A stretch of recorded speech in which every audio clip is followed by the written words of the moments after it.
Encounter involving a ghost cyclist in Cranbourne, Australia.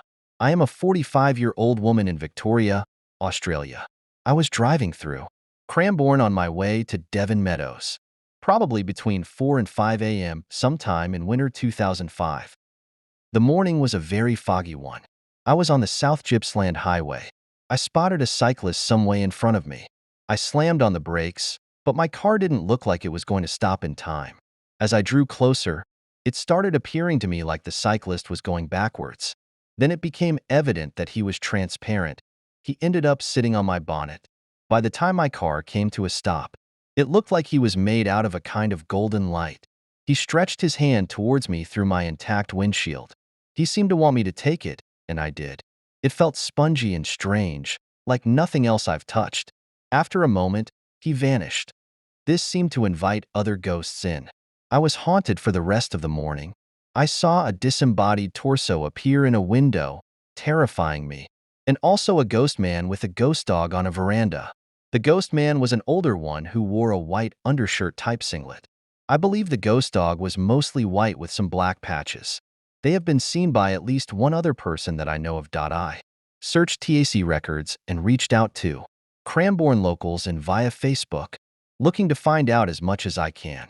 I finally traced the cyclist encounter to an accident which occurred at about 5 a.m. on July 2nd, 1990. The victim was 25, due to turn 26 in August. His name was Jason. He was riding his bike to work, having lost his license.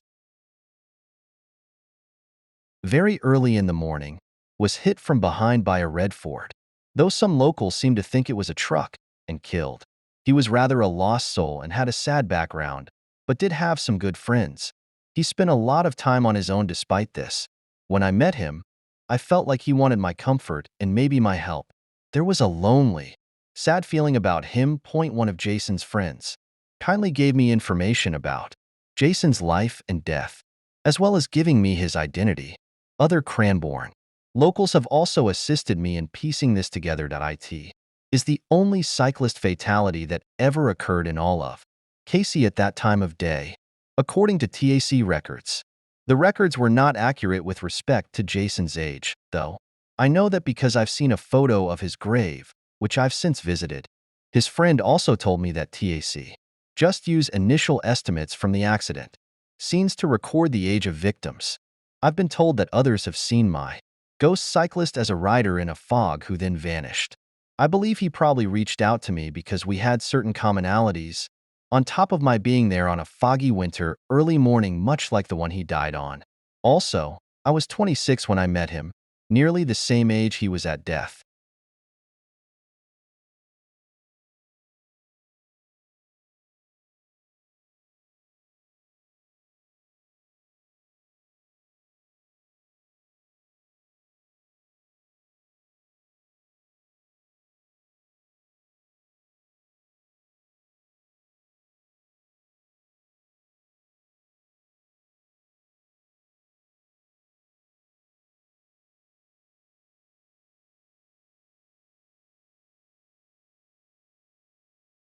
At Cole's warehouse in Hampton Park,